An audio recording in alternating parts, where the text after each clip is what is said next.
يأتون الصلاة إلا وهم كسالى ولا ينفقون إلا وهم كارهون فلا تعجبك أموالهم ولا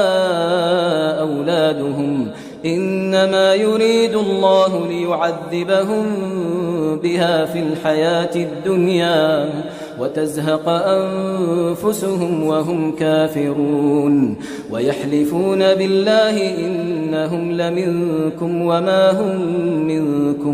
وما هم منكم ولكنهم قوم يفرقون لو يجدون ملجأ أو مغارات أو مدخلا لولوا إليه وهم يجمحون ومنهم من يلمزك في الصدقات فإن أعطوا منها رضوا